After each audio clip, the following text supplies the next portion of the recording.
안녕하세요, 여러분. 건전 모임의 동백입니다.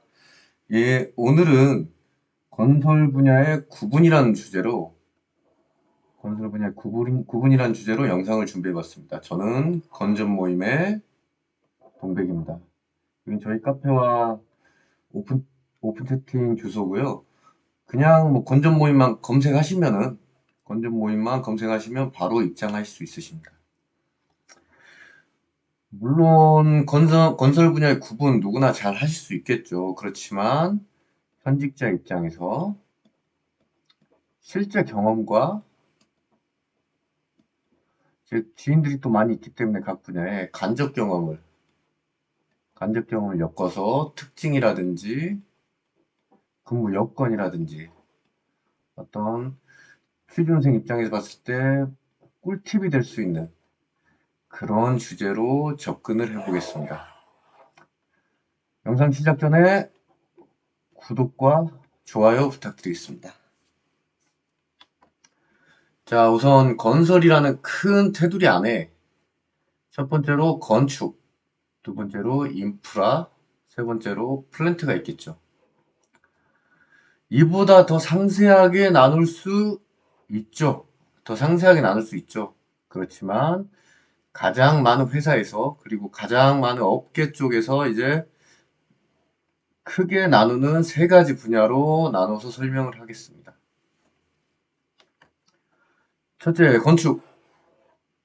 건축 같은 경우는 뭐 사람이 사는 모든 거 다 건축이라 합니다. 아파트, 주택, 주상복합, 재개발 등 전부 다 건축입니다. 가장 많이 종사하시죠. 국내 뭐 70% 이상이 건축에 종사하시고, 이 말은 그만큼 인력도 많을 뿐더러 사업도 많고, 사업도 많고, 그리고 갈 수 있는 회사도 많다. 이 말은 곧 뭐가 되냐? 동종업계 내에서, 동종 내에서 이직도 쉽다. 이직도 쉽다. 그러면 여기서 우리가 한 가지 생각할 게 있습니다. 국내외 가장 많은 업체가 뭐 대기업이든 중견기업이든 중소기업이든 나누지 않고 건축에 가장 많이 분포되어 있는가? 그게 바로 이 규격화가 많이 이루어졌기 때문입니다. 즉, 건설사 예를 들어서 대기업 S모 건설에서 짓는 아파트랑 저기 도급순이 뭐 한 50위권 밖에 있는 건설사에 짓는 아파트랑 품질적으로나 기술적으로나 사실상 큰 차이가 없습니다. 그만큼 원청 기술이라고 부를 수 있는 게 많지 않죠. 건축 쪽에서는. 제가 건축 쪽을 뭐 비하하거나 이런 의도가 아닙니다. 오해하시면 안 됩니다. 원청 기술이 많이 없고, 즉, 이 원청 기술의 주요 핵심은 사실 이에서 많이 나오는데, 이의 영역보다는 이 규격화가 많이 이루어진 도면이라든지 설계를 바탕으로 EPC 중 C의 포션이 가장 크다. 그래서 각 회사별로 특히 대기업 같은 경우는 자체적으로 이거 설계하는 경우 자체적으로 이 설계를 뭐 컨트롤하고 뭐 그런 경우 거의 없습니다. 다 C로 공무 시공 쪽에서 저기 도면 받아서 업체 잡아다가 주로 이제 샵 위주로 많이 진행을 하지 뭐 우리 기본 설계라든지 이런 초기 단계를 거치지 않습니다. 쉽게. 물론 거칩니다. 거치는데 그 플랜트라든지 이런 영역에 비해서 굉장히 뭐 축소화되어 있습니다. 그리고 건축 직렬이 메인이 된다. 당연하겠죠. 건축이 뭐 왕입니다. 여기선 사실. 소장님 같은 경우도 대부분이 건축이 하십니다. 더러 뭐 기계 쪽에서 하시는 소장님도 계시지만 거의 뭐 90% 이상의 소장님들이 건축 전공이시다. 그리고 공기가 굉장히 짧을 수도 있고, 뭐 평균적으로 뭐 이 정도면 짧습니다. 어쨌든 다른 분야에 비해서.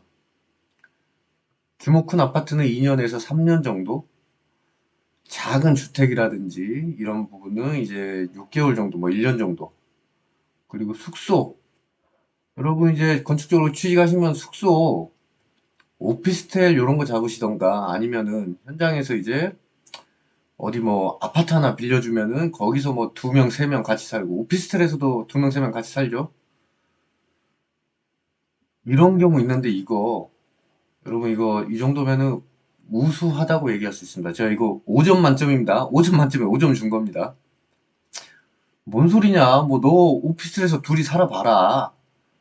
이런 얘기 할 수 있는데 어 제가 차차 말씀드리겠습니다. 일단 건축 현장에서 근무하시는 분들의 숙소는 우수하다. 그리고 뭐 가까운 경우는 집이랑 통원도 하시죠.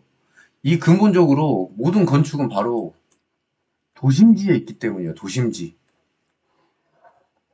도심지에 있는 겁니다. 대부분의 뭐 어디 아파트 지을 때 우리 그래 하다못해 이제 여기 뭐 어디 뭐 서울이다. 서울 외곽에 이렇게 짓는다 해도 서울이랑 가깝잖아요.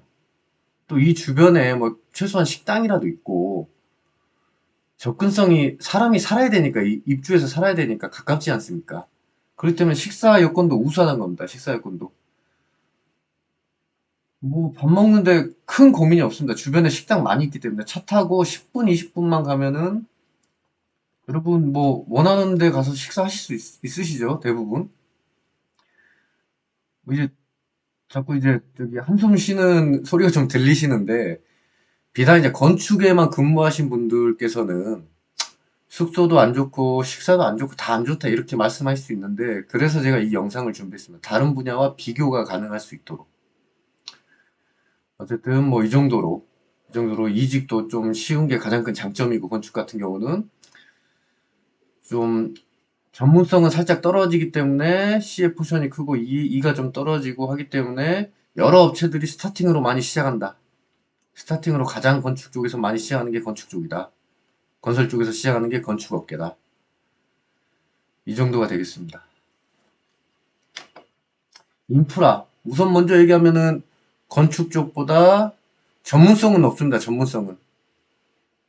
그렇지만 그 파이가 굉장히 낮습니다. 인프라는. 어느 본부든 간에 어느 회사든 간에 인프라 규모가 거의 대부분 제일 작아요. 건축, 플랜트, 인프라 부서가 있는데 인프라 파이가 제일 작습니다. 보통. 요새는 플랜트가 많이 약화됐죠. 비슷한데 전통적으로 인프라가 제일 적습니다. 그 왜냐? 수주 횟수는 적고 규모가 크기 때문이에요. 왜 그러냐? 인프라는 주로 도로, 터널, 교량, 항만, 공항 이런 인프라 설비이기 때문에 여기 철도도 있는데 어떤 회사들 보면은 철도와 신호를 묶어가지고 별도의 하나의 부서로 이렇게 꾸리는 데가 많이 있죠. 그렇지만 철도도 인프라 쪽으로 크게 큰 범주에서 포함된다. 그렇기 때문에 제가 굳이 철도 분야를 놔두지 않고 인프라 쪽으로 넣어놨습니다. 이런 시설들이 당연히 규모가 크겠죠. 근데 수주장은 건축에 비해서 뭐 말도 안 되게 적겠죠. 그리고 대부분이 국가 사업이겠죠. 우리 도로랑 터널, 교량 이런 게 대부분 국가 주도 사업으로 많이 하죠. 그리고 공사 기간이 가장 길고 이 국가 사업의 장점이자 단점이 장점 같은 경우는 어 장점 같은 경우 뭐 다른 사기업이 내놓는 발주에 비해서 뭐 깨끗하고 공평하고 그리고 금액이 아무래도 크고 그리고 좀 치사한 게 없습니다. 사기업이 좀 치사한 게 있습니다, 여러분. 프로젝트 하시다 보면 막 뭐 저기 뭐 이거 뭐 동네 구멍가게에서 물건 사는 것도 아닌데 발주처에서 아 이거 뭐 하나 서비스로 해줘. 뭐 서비스로 해달라는데 막 뭐 5천만 원이야. 뭐 서비스로 해달라는데 뭐 5억짜리야. 뭐 이런 거 생각보다 많아요, 여러분. 업무 하시다 보면, 규모 큰 프로젝트 하시다 보면.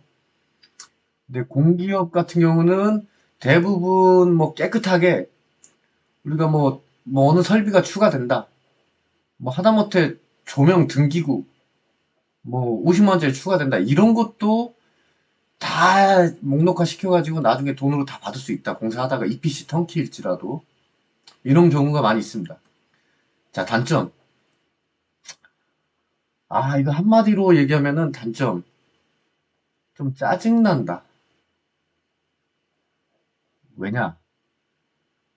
이거 무슨 뭐 하나 할 때마다 평가들이 그렇게 많아요. 그 국가 사업들이 평가들이 예를 들어서 뭐 환경성 평가라든지 뭐 기술 평가라든지 뭐 벤처기업 점수 더 주고 뭐 우수 친환경 업체랑 같이 계약해야 되고 친환경 업체 끼고 들어가고 뭐 이런 여러 이상한 조건들이 많습니다. 서류도 엄청 많고 물론 뭐 좋은 거죠. 좋은 건데 업무하는 실무자 입장에서 보자고요. 실무자 입장에서 뭐 생전 처음 보는 거 요구하는 때도 많고 뭐 이런 거 요구할 때 굉장히 많습니다. 이런 거 감안하셔야 된다. 국가 사업하는 인프라 쪽에서는 많이.